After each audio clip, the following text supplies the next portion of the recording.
Okay, so we have today another new research assistant professor. So Sid also joined us a few months ago after completing his PhD in CMU.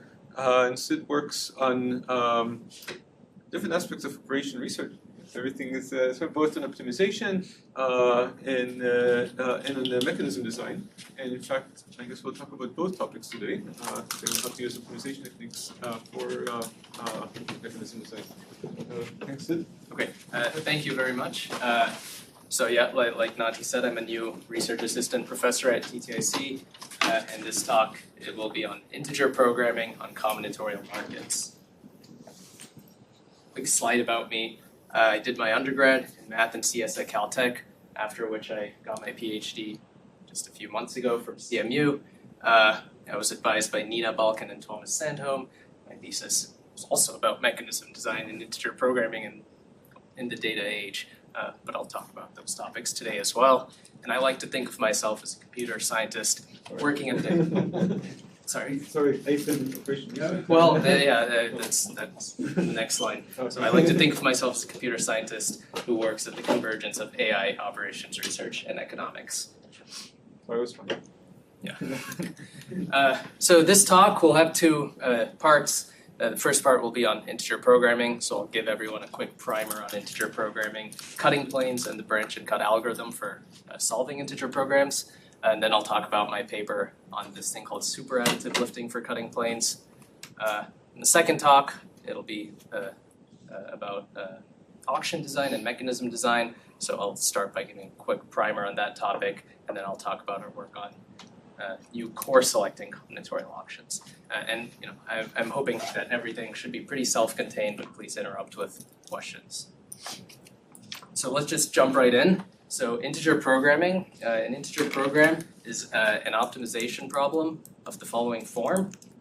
Maximize a linear objective subject to linear constraints, and then of course your optimization variables are constrained to be integral. One of the most widely used optimization techniques finds application in a very diverse array of industries, various applications, as you can see.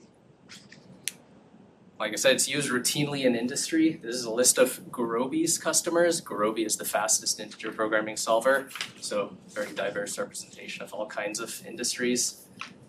And branch and cut is the tree search algorithm that forms the backbone of all such solvers. So I'm going to now tell you all what branch and cut is. To do that, I first need to describe branch and bound. So branch and bound, it's a tree search algorithm. And it uses the linear programming or LP relaxation of the integer program to do an informed search through the set of feasible solutions.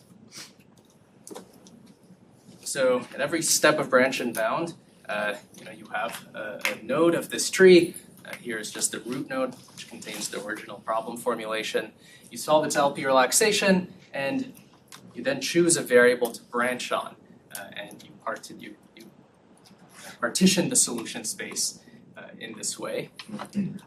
The branching that I've written down there, it's important that you do it in that way where you partition the solution space on variable I by rounding down its LP value on one branch and rounding up another branch. If you did it in any other way, one of those branches would be redundant and you would actually just get the same.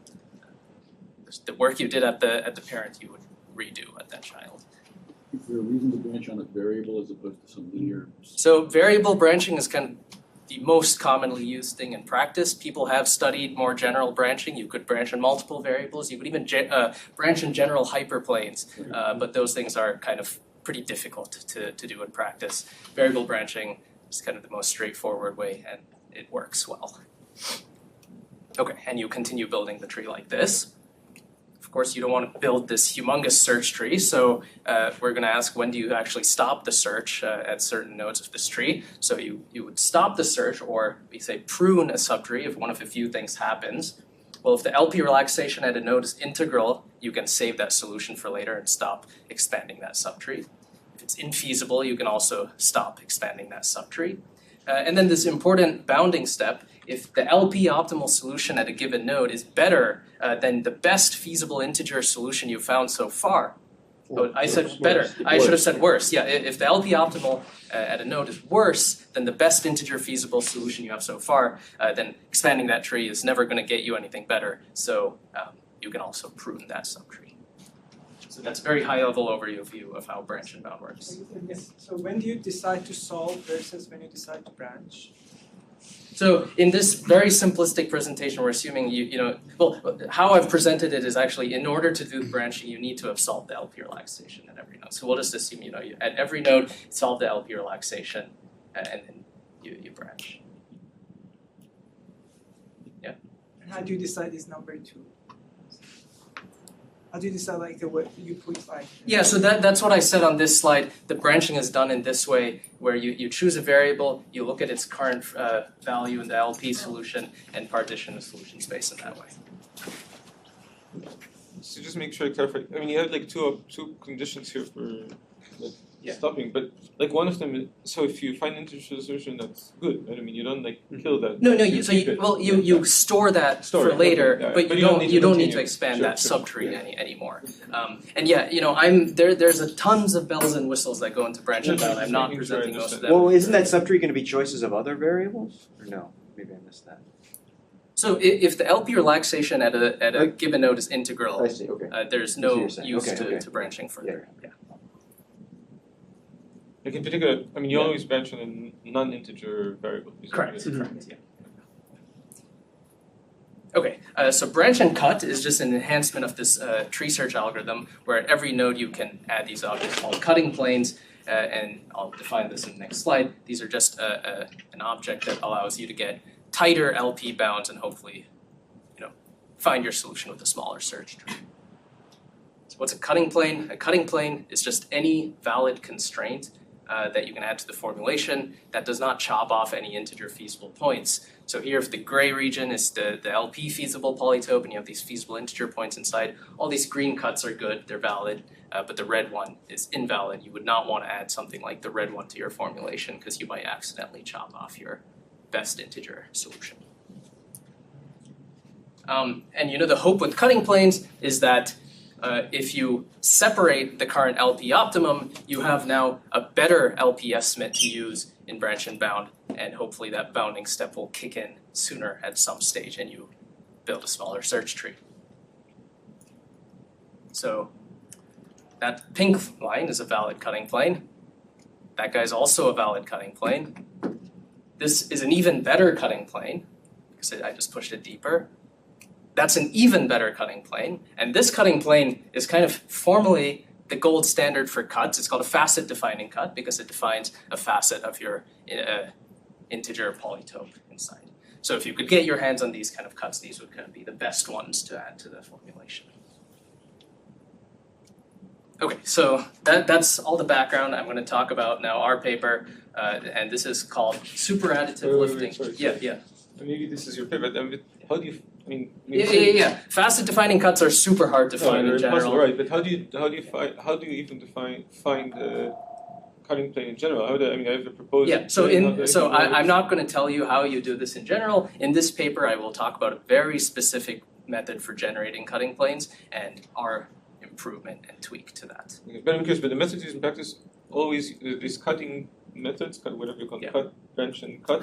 Cut generation methods. Sure. They always ensure that the cut that it is a valid, that you're not losing any. Correct. And so you need to be very careful that they're valid. There's a lot of different mathematical ways to do that, and in this work I will show you one such way. Okay, great. So the main object of study here is going to be this kind of knapsack constraint. Okay, so a knapsack constraint is just any constraint on 0, 1 variables that has this form. So pretty much kind of any constraint you can think of. And we'll just interpret this so-called knapsack polytope as encoding the set of feasible packings of items of weights A1 through AN into a knapsack of capacity B. Are they non-negative? Let's assume they're non-negative, but it actually doesn't matter. You can complement the variable and get something in this form. But yes, let's just assume they're non-negative. Okay, so there's a very general constraint that appears all over the place.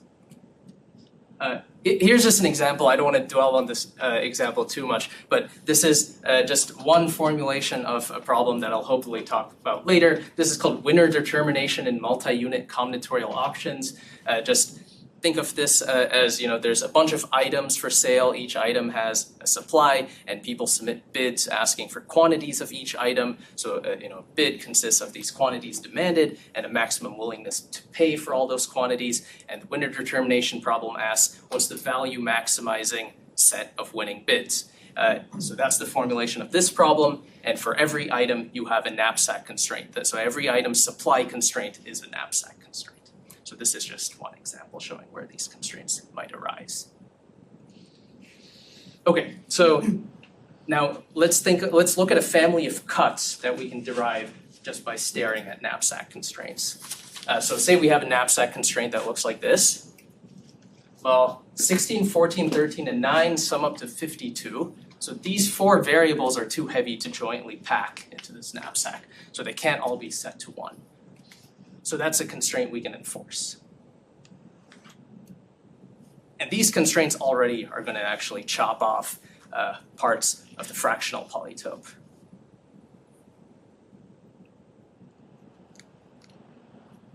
Okay, so more generally, a set of items, C, is called a cover if its total weight exceeds the knapsack capacity. C is called a minimal cover if it's minimal with respect to that property. So if you evicted any item in the cover, you would now fit in the knapsack. And the minimal cover cut is the inequality that enforces that not all the items in C can be packed together. So this is now a family of cutting planes that you can derive. These are all guaranteed to be valid. Okay, so now I have to tell you what lifting is. I've written down exactly the same minimal cover cut from the previous slide. I can now do something kind of trivial. I can add back all the variables that were not in the cut and not in the cover and give them a coefficient of 0. Same inequality. Okay, well, lifting asks, can we put some non-negative coefficients in front of those non-cover variables? Yeah. For this, so I guess there's an exponential number of possible cover cuts you could add, basically Yes. all maximal sets of things you could pack. And so like a bad strategy would be to search over all of them because that would, so somehow you need to be judicious in deciding. That's a hard problem. I'm not going to talk about that problem today. But yeah, deciding which cuts to even generate and whether or not to lift them, which is what I'll talk about next, that's a whole nother direction. So solvers have a whole set of routines under the hood that deal with exactly that question. Another thing is that you don't look at the cost function when you're defining these cuts, right? What cost function? The thing that you want to minimize. So there's a cost function. Oh, you mean the objective of your integer program? Sure. Yeah, for now I'm ignoring that.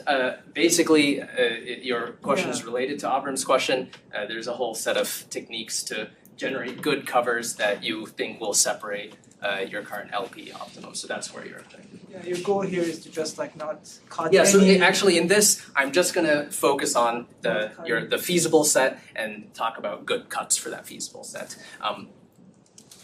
When we test this empirically, you need some way of adding good cuts that actually chop off the LP solution. Okay, so lifting asks, can we put non-negative coefficients in front of those new variables and still have a valid cut?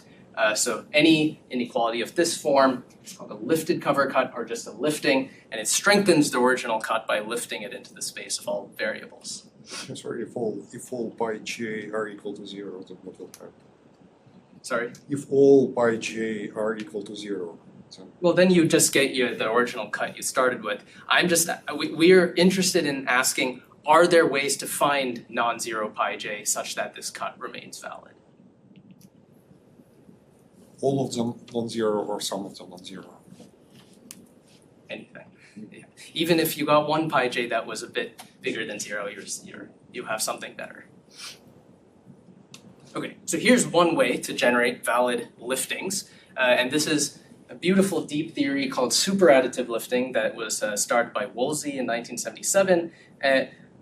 I'm gonna sweep a lot of details under the rug here, but the important thing is basically he proved that if you have your hands on a super additive function, you can actually use that to generate a lifting. So if you have a super additive function G, you can plug in the knapsack weights of all those new items that you want to lift, and G will spit out a valid coefficient, and this is going to be guaranteed to be a valid cut.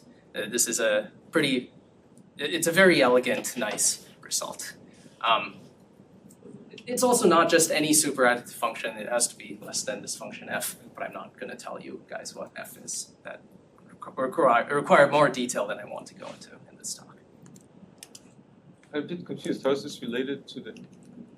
So the only way it's related to the function g is unrelated to your problem.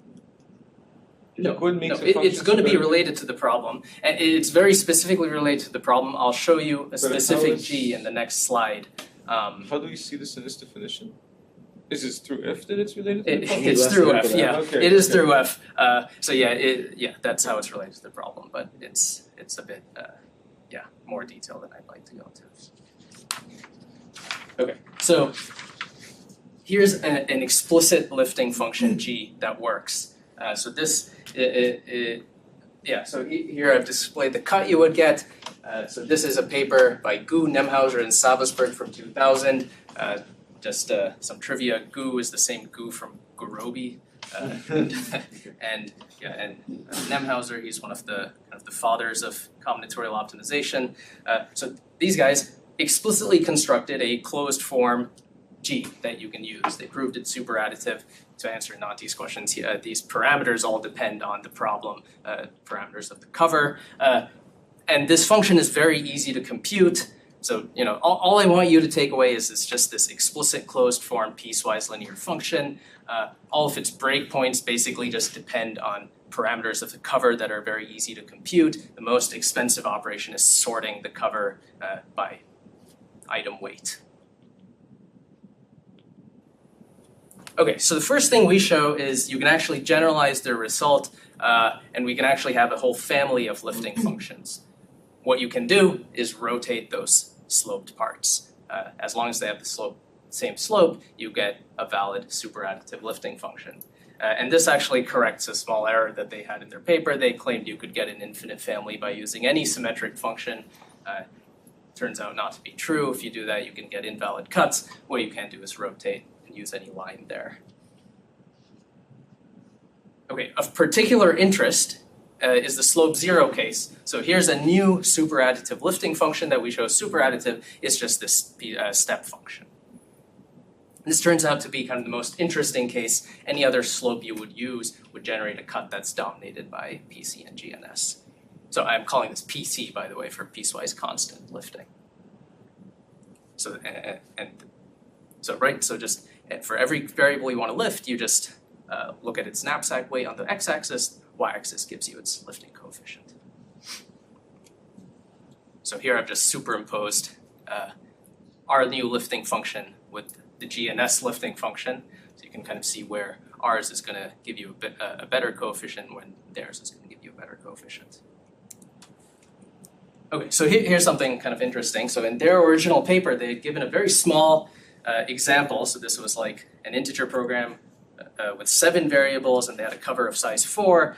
So all they were doing was using their function to lift the 3 remaining variables, and they showed that actually that their GNS function gave you a facet defining cut.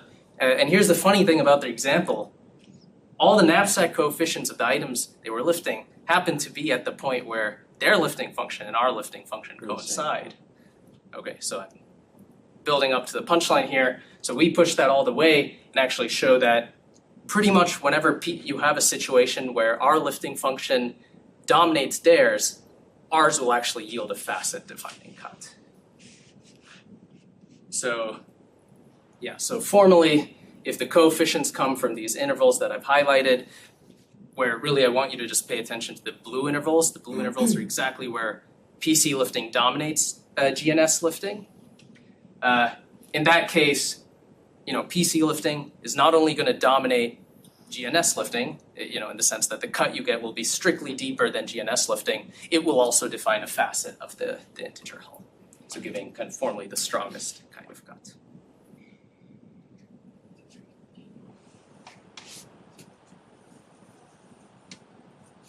Okay, yeah, so I'm not actually not gonna talk about the proof of that at all, but maybe after the talk I can answer any questions. Okay, anyway, so we tested this out with some experiments. This is kind of, just think of this as a proof of concept experiment showing that there are situations where PC lifting can do well in experiments. So how you should read this plot, this is a benchmark distribution over supposedly kind of hard to solve multiple knapsack problems. So it's the same kind of it's just a, kind of a packing problem, but there's multiple knapsacks the items can go into, so there's multiple knapsack constraints. We drew 100 problems from the distribution, and this is kind of a performance plot where, on the x-axis is a particular tree size, and then if you trace up to the y-axis on a given curve, it shows how many of those 100 problems that particular method was able to solve using a tree size less than that point you traced up. So in blue is a bare bones version of the solver Cplex with kind of all the bells and whistles turned off except their internal cover cut generation routines, compared to the same bare bones version of Cplex with their cover cut routine replaced with one of ours. Again, so we in our own way deal with the problem of which cover cuts to generate, but I'm not going to talk about that today. So yeah, in red is the new lifting technique I just presented. In green is the GNS lifting. In blue is Cplex's own internal. Actually, in orange is kind of supposed to be a smart combination of PC and GNS, but it somehow it interestingly does worse than just vanilla PC. We have some hypotheses as to why that might be the case. But just the takeaway is that here's a set of problems on which the hardest problems actually PC solves with tree sizes that are 2 orders of magnitude smaller than Cplex's own internal cover cuts. So I take it that the x-axis is I should interpret this as runtime. No, I'm very explicitly saying it's tree size and not runtime. But It doesn't. So these results don't change a whole lot when it comes to runtime, but. What do I care about tree size, I guess? No, it's a good question. So basically my answer to that is, we did not optimize our code to compete with the decades of software development. No, I'm not saying it's actually the run. I'm not, sorry, I didn't imply that this is the actual, stopwatch runtime it took you to run this. But, should I be understanding that this tree size should correspond to runtime in an optimized implementation? Like, is the runtime of Cplex dominated by the size of the tree? So I don't want to say sweepingly that you should take tree size as a good proxy for runtime. It's not always the case because there's kind of this trade-off between the tree size and then how much work you're doing at each node. Because the more cuts you add, the harder it is to solve these LPs at every node. We do have runtime experiments. This is kind of just we want to isolate the impact on tree size. I can try to dig the runtime results and show them at the end of the talk. They're not as impressive as this plot. Just to be sure, so in these runs, there's some limit on the tree size, and you fail if you reach the limit. So actually, it's a time limit. So there's a 1 hour limit for every run. What tree are we talking about? We're talking about the branching tree? The branch and cut tree size, literally just the number of nodes in the branch and cut tree. No, wait, but then the 10 to the 3 and 10 to the 4 are 2 completely separate runs, or it's the same run that you look what happens when there were 10 to the 3? No. So how you read this plot is if I am at 10 to the 4 and trace it up here at blue, this means of the 100 problems, roughly 83 were solved using the tree that was built in solving them. But I'm still having Was trouble at most 10 to interpreting the what 4. the x-axis means. What does the x-axis mean? You time it and then look at its tree size? Or Correct. So every problem is given a 1 hour time limit to solve. and then so it has a tree size when it either solves it or tries So my understanding is I'm pretty sure. You solved everything. Yeah. So the 1 hour time these limit plots is- go all the way to the top. So everything was solved. Yeah, so the 1 hour time limit is irrelevant, right? Oh, so basically, So now I'm saying, so you. It's so not you choose- irrelevant, so the green one doesn't go all the way, so if it wasn't solved, you don't even get to record it. So, Okay. you could have a thing that comes up only here, and that means just it didn't Right, but even here solve. I thought you said they all come up to the top. So green maybe doesn't. Okay, Yeah. but basically, so 100 times you solved the problem, and after you solved it, you looked what tree size did you use in order to solve it. Correct. Is that I see. Correct. I see. So it's not how many could you solve with the limited tree size, but rather what tree size you need in sure. order to solve. Yeah. Okay, just making No, sure. it's a good clarification, yeah. Okay. So I can view this like 100 horizontal lines sorted longest to shortest, and that's the right envelope of those lines. They're all going from the left, and they end. It's like Oh. an inverse race. Yeah, every problem starts on the left end, and it goes until the tree is done. Yeah. So every problem instance is like a horizontal line of length equal to how long the tree was. Something like Sort that, them from something like that. hardest So I mean, down. basically this, Horizontal. every time this curve jumps, that means a problem was solved and it used a tree size equal to where it jumped. But I'm still trying to understand if tree size here you're saying is the right metric, but like I feel like a bit like you're comparing, an iteration count between two different methods, and if Ephraim has a method that runs in like much fewer iterations than me, but each iteration actually does something horrible, then so I could have a tree. I could give you a method that just, if I understand correctly, has a tree size of 1. If that method just That do takes exhaustive forever. enumeration.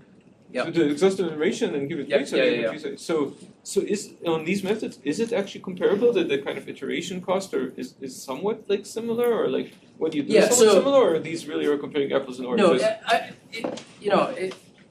it's kind of similar is the best I can say right now. So we have runtime results, and the thing is we're not always. So there's many situations where C+ is faster than ours, but I would say on a plot like this, it more or less corresponds to runtime as well. But yeah, I'm certainly not trying to say that tree size is always a good proxy for runtime. So in this experiment, like every time you branch, how do you find inequality and find a subset of variables and find G and Yeah. So I actually don't want to answer that question because it would require too much time. But this is something I've explicitly left out of the talk. Yes, at every node we have to decide how do you even generate the covers to lift. So that's something we deal with, but I would rather not go into that. So I just wanted to talk about this new lifting materials. But it's a great question. And an important one, yeah. Maybe I missed something, but where is the branching comes in? It looks like at every node you simply add one extra constraint and you don't branch. Is it true or not? No. So in this, like at every node, we're fixing something like add 5 cover cuts, lift them, and then you resolve the LP relaxation and then continue with branching. Oh, so we alternate between branching and. Correct. So once you add cuts, you resolve the LP relaxation to get the better estimate. And then continue. Okay. Let me take any additional questions about the experiments after. Okay. Let me just end with one kind of practical observation. The numerics of PC lifting are nice. They're relevant to solvers because the cuts you get, in that step function I showed you, the coefficients you get are either an integer or integer plus half, whereas that G and S function you could have long trailing decimal places, which is not good for the numerics of a solver. Here's something interesting. So there's a kind of a similar super additive lifting technique that Letchford and Sully in this paper from 2019 derived, and that actually was recently implemented in FICO Express, which is also another integer programming solver. I think Amazon is one of their big customers. And here's an example where our cut actually gives you a significantly stronger cut that is also facet defining. This is not to say that our cut is always going to be better than theirs. They're both kind of there's situations where ours is always better, situations where theirs is better. But we're hopeful that maybe this might find its way into the solver, hopefully in the near future. Okay, so with that, I'm going to jump into the second part of the talk. Hopefully, I don't give the audience too much whiplash here, but it's going to switch gears a little bit. There'll be a little bit of integer programming. but now I'm going to talk about some auction design stuff. Okay, great. So this is called New Course Selecting Combinatorial Auctions.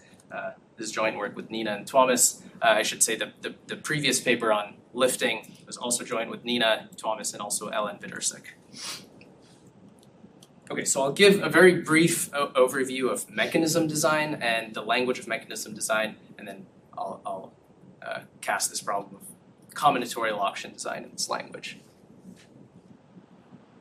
Okay, so mechanism design studies the implementation of socially desirable outcomes among strategic self-interested agents, and it is a high-impact branch of economics, computer science, and operations research, and has found many applications in the real world. So here's just some quick notation to put this on. So in mechanism design, there's a set of n agents. There's a finite set of allocations that I'll denote by gamma. So these allocations, just think of them as abstract outcomes. I will instantiate this framework very shortly. Each agent has a private type that encodes how much he values every outcome being realized. You should think about the value as kind of how much this agent would be willing to pay for this outcome to be realized. Okay, and we'll think of these types as just gamma dimensional vectors indexing how much he's willing to pay for every outcome. And we assume then for an outcome at a certain price, her utility is just this so-called quasi-linear utility, which is value minus price. Okay, so the mechanism design pipeline is then that the agents report their private types to the mechanism designer. The mechanism designer's job is to take those as input and then decide on an allocation for everyone to enjoy and then charge everyone a price. Alpha is a vector. No, alpha is just some object in this space gamma. Wait, sorry, I'm a bit confused. Who should I think is the mechanism? I mean, So I'll instantiate this very shortly, but the main kind of thing to think about is an auction, where Right. the mechanism designer is the auction designer.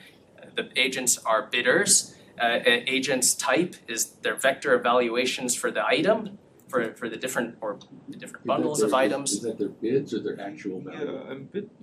No, so here I'm using VI to denote the private type. But the So that's their mechanism- actual value. Yeah, but Is the their thing- actual value. But so if the mechanism designer doesn't actually take, I mean, understand, I'm a bit. Yeah, so give me I'm a bit 2 seconds to confused. finish the slide and I'll Okay, tell okay. where these things come into all tie together, right? So yeah, so the mechanism designer's job is to take as input the reported types and decide on an allocation and payments. One thing I want to emphasize is this notion of a type space. So this is what kind of the mechanism designer knows as the domain of private types beforehand. The mechanism designer does not know true values or private types beforehand.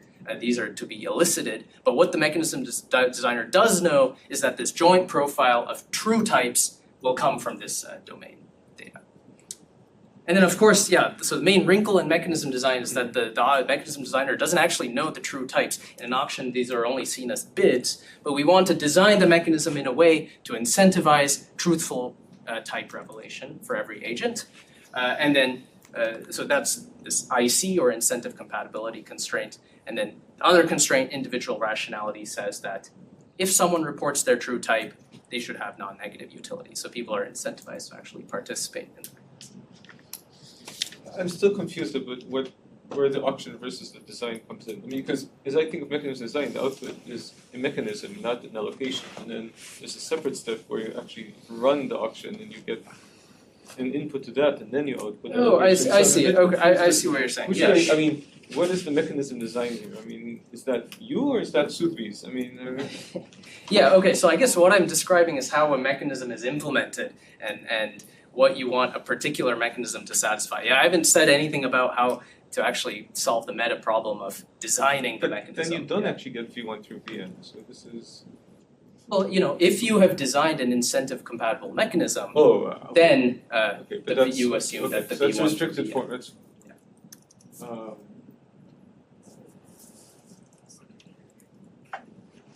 Designer knows the So the designer who's coming Yeah. with the mechanism knows, all right, we've got people that only care about what they get, they don't care about what somebody else gets. If I care that, okay, Nadi's getting something better than me and I like it or I don't like it, then that's a different theta. But theta might say that, for instance, the values have this property that people only have values on items and on what they get and not on what other I mean, I guess it's just a more restrictive view of the mechanism design than I think of, because I think of mechanism design is the information you give to the mechanism, the type of information could be different than your value. Like you might give a bid, you might give 3 different choices, you might give all kinds of different things. You usually don't give your entire value function. Sure. And So that's, I guess, what I'm kind of sweeping a lot of things under the rug, I guess. So, this is all assuming you're working in this revelation principle setting. It's a direct revelation mechanism where people just without loss report their true types. Yeah, you could think of more complicated messaging mechanisms. We're not doing that. So, kind of this famous revelation principle says that, any mechanism that you could design with kind of more complicated messaging space, you can achieve with one that's a direct revelation. Of course, that sweeps a lot of practical considerations under the rug. It may not always be possible to do this, but I mean, everything got simpler, not more complicated. But okay, let's. I think I think you understand that. okay. So anyway, I want to emphasize this notion of the type space though as being kind of the domain that these private types come from, and kind of this is actually where maybe a lot of the mechanisms designer his own knowledge about this environment might be encoded. So the type space could encode information from a machine learning model that has been trained on historical agent data. It could encode advice from domain experts. It could even encode the mechanisms designer's own gut instinct. It could encode things like institutional constraints on bids in an auction. Maybe if 2 adjacent lots of property are required to have some notion of complementarity or substitutability, the type space can encode things like that. Okay, so I'll go over a few kind of classical notions in mechanism design. So efficiency is something we're going to demand of all our mechanisms, and this just means that it always chooses the allocation that maximizes the total value generated by the system. Just to confirm, we just say here that a mechanism is like a pair of the mapping from reported types to action, and another mapping from reported types to prices, Exactly. and payments. Exactly. And then the type space you can think of as kind of a parameter of the mechanism design problem. Okay, so I'll use the notation W to just denote the efficient welfare. Okay, so a classical efficient mechanism is the Vickrey-Clark-Groves or VCG mechanism. This always chooses the efficient allocation, and the payments are defined in this following way. It's exactly the externality that an agent imposes on the system. So it is the maximum welfare everyone could enjoy if that agent was absent, minus the welfare everyone else actually enjoys. And that difference is what you're going to charge agent I. So VCG is incentive compatible and individually rational. So the simple case of this is a second price. Exactly, yeah. So in the sale of a single indivisible item to n bidders, this is exactly a second price auction where you give the item to the highest bidder and charge them the second highest bid.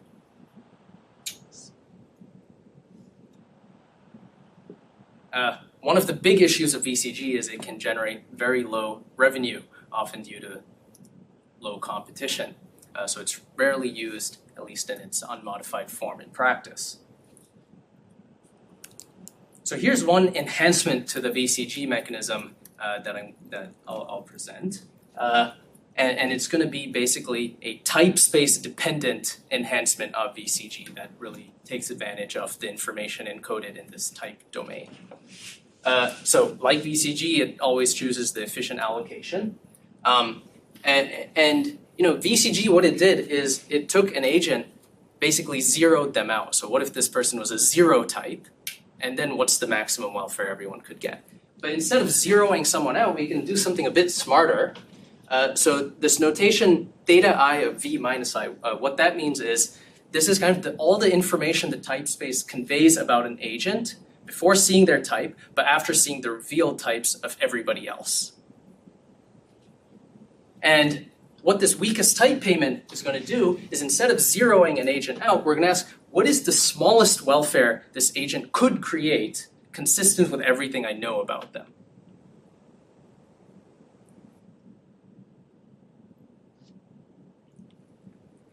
So, What do you mean by consistent with everything we know? yeah, so what I mean by that is we're going to do we're asking what is the smallest welfare this agent could create coming from this set of types that we know they belong to. So you can kind of very immediately see that this is this will be no less than a VCG payment. Okay, so weakest type is also IC and IR, and actually furthermore, it's revenue optimal among all efficient mechanisms. So this fact was originally stated and proved in this economics manuscript by Krishna and Perry in a slightly weaker way for Bayesian IC and Bayesian IR. This current version comes from our NeurIPS paper. One technicality that I actually won't come to is just that it requires that this optimality theorem requires that this knowledge need to be representable by a connected set, but we actually show how to generalize this in a different paper to any type spaces. Theta needs to be connected. Sorry? Theta needs to be connected? Yeah.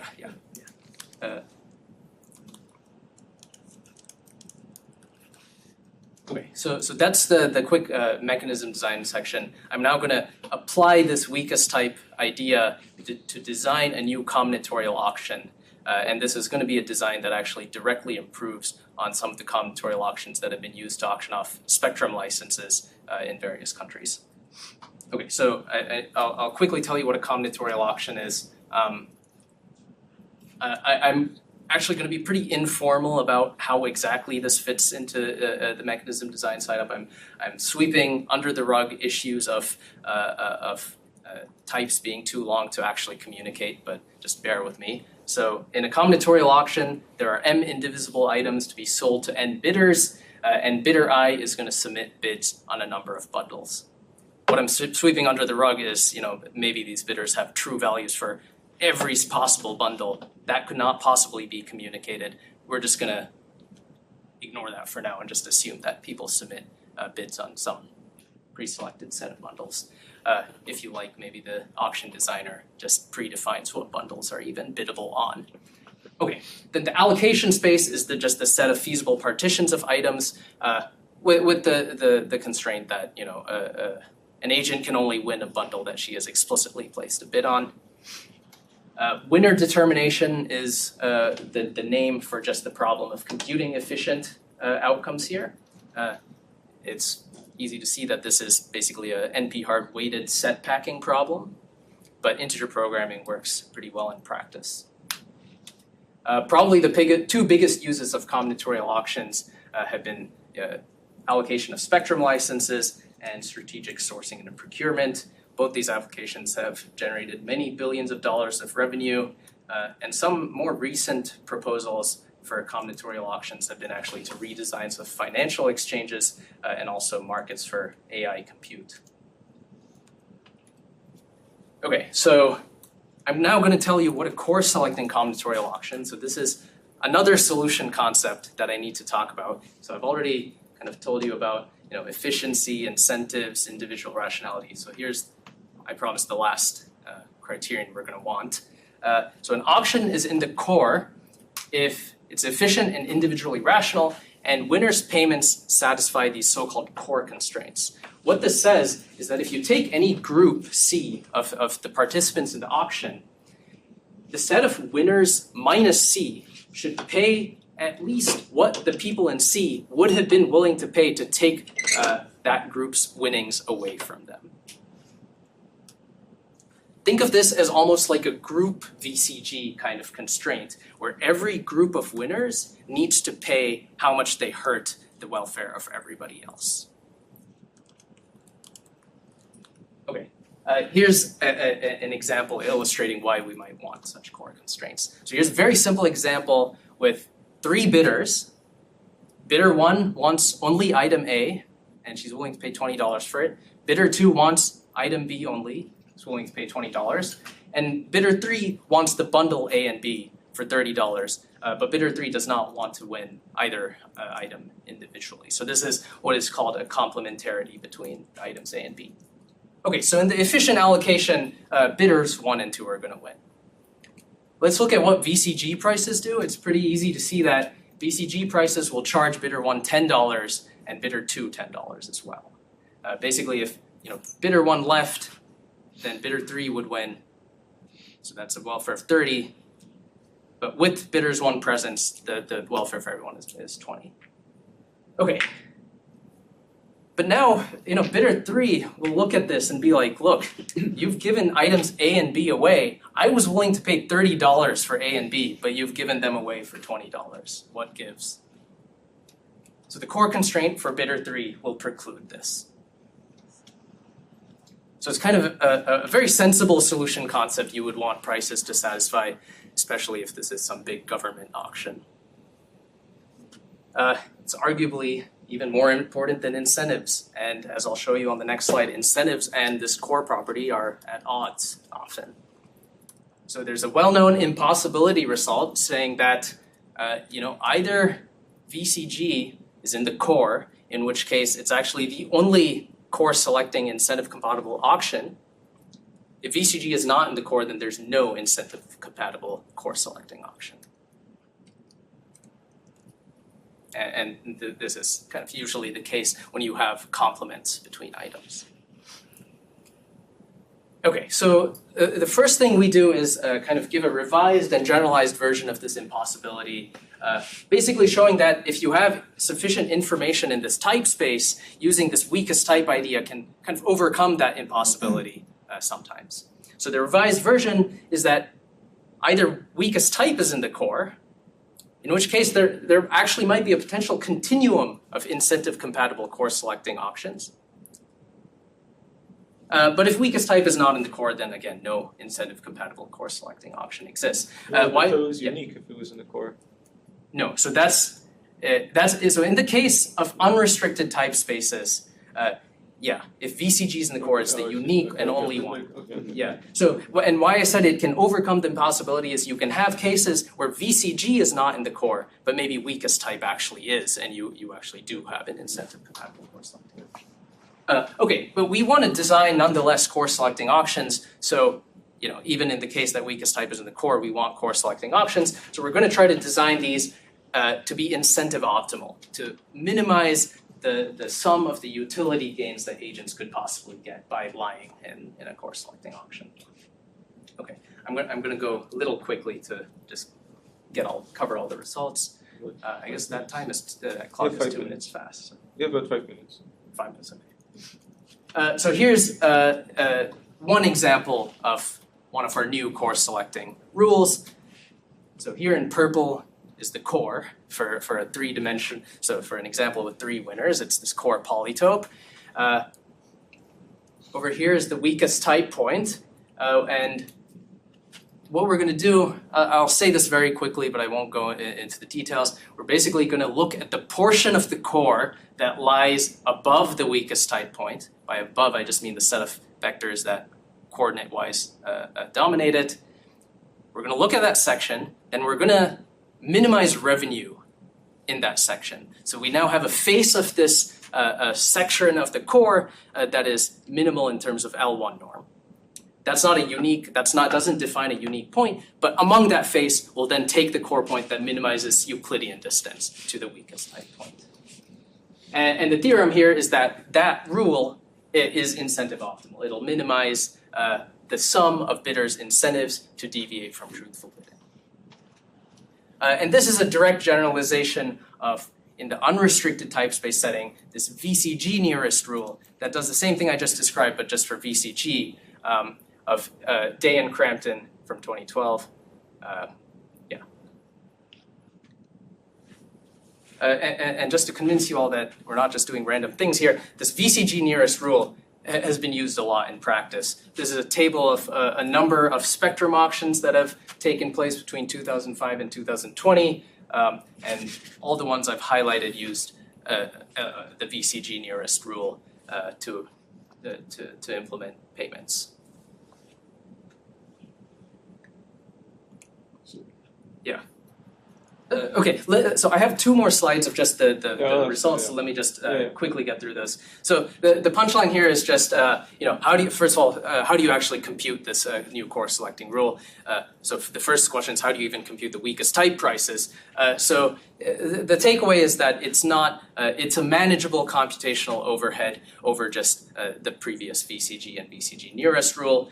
So the first thing, we developed some constraint generation routines to actually compute these weakest type prices.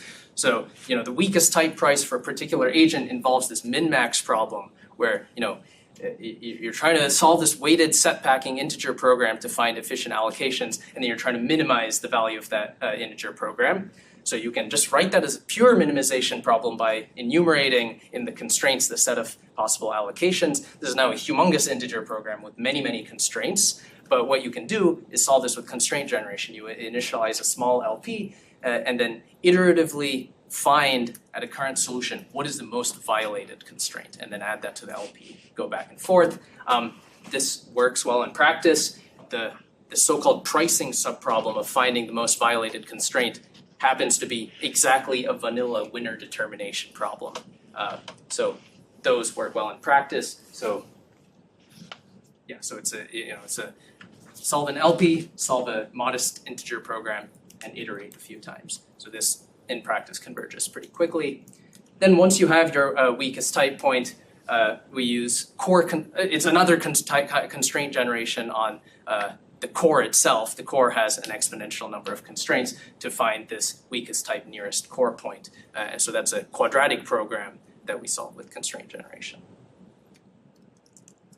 So here's just, I'm going to end with just 2 plots showing kind of the effects on revenue and incentives. I'm not going into the details of how this experiment works. Basically, we synthetically generate possible type spaces that encode information about the bids known to the mechanism designer in advance. Basically, the x-axis you should interpret is as having more knowledge about the bids. So as we basically randomly generate constraints to define a set of linear constraints that defines the type space. So the more constraints you have, the more information ends up getting exposed about these bids. And the takeaway here is that, so weakest type revenue, as one would expect, increases as you get more information. Our new rule, so weakest type nearest, this is comparing it to the previous VCG nearest. It doesn't improve revenue amazingly over weakest type nearest.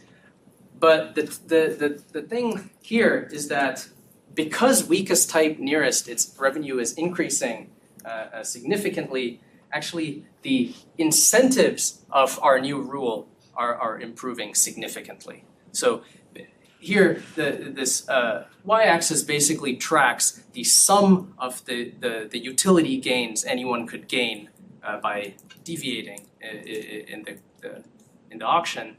And this is the VCG nearest rule, and the more information you get, even if revenue does not increase significantly, as this red line does, the incentive properties and its manipulability really goes down. Wait, so high here means you're not incentive compatible? That's how it should be interpreted? Yeah, you yeah. can, So gain a lot by... Yeah, exactly. So 500 means that as you sum over all the agents, there's a sum of 500 in the utility gains that all the agents could get if they lied optimally in the auction. Yeah.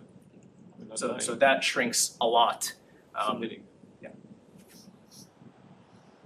Okay. Yeah. So that I'll conclude there, and I'm happy to take questions. Okay, thank you. Questions? So did you have any convergence guarantee for the IC violation of weakest type nearest under some proper? That's a good question. We didn't study that. So this is just the synthetically generated type spaces. Presumably as you kept generating random constraints, eventually you would actually basically get the true type, in which case incentives would go to 0. But yeah, this was a pretty ad hoc kind of synthetic setup. We didn't study the particular convergence guarantees of that experiment. I guess on kind of related though, this setup kind of on the theoretical front does imply that you can compute weakest type prices in polynomial time with oracle access to a winner determination routine. But the ellipsoid algorithm that result relies on is not really a practical algorithm. So what you do in practice is constraint generation instead. Constraint generation, as far as I know, doesn't really have convergence guarantees, but it ends up working. So, spectrum auction, there are presumably billions of dollars at stake, or at least large sums. And the mechanism designer is going to publish the mechanism, otherwise there's no point. Yeah.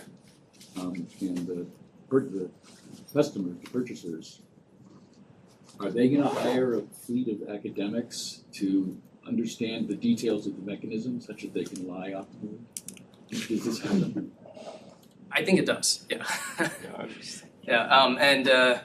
And yeah, like you can actually go to like the Government of Canada's website, and they have the rules like are in my slides for a course selecting auction, and it's pretty mathematical. So I don't know. I don't know Somebody's got to hire who some reads that and mathematicians. understands that and helps them with it. So I'm curious, a bit. So you can solve the winner determination, but you still solve it. Are the methods used methods that necessarily return an optimal solution, but you can't have a guarantee on their time, or are they actually approximate methods? And if so, is part of publishing the mechanism also publishing how it's approximately solved? Okay, yeah, that's a very good question. So in this, there's no approximation. We're solving a winner determination exactly with integer Okay, so programming, that's and fine. none of the problems, at least in our experiment, are big enough for that to be a concern. So you know that you know that you definitely got the optimal solution in your program. Yes. Okay, but in these bigger auctions, Yeah, so it's a deep research question, I think. So I think they reckoned with this question in the FCC incentive auction, where they had to buy back spectrum licenses and reallocate them, and they're kind of basically the integer programs there are just too big to solve. So how they reckoned with that, I don't exactly know, but I think there's some nice.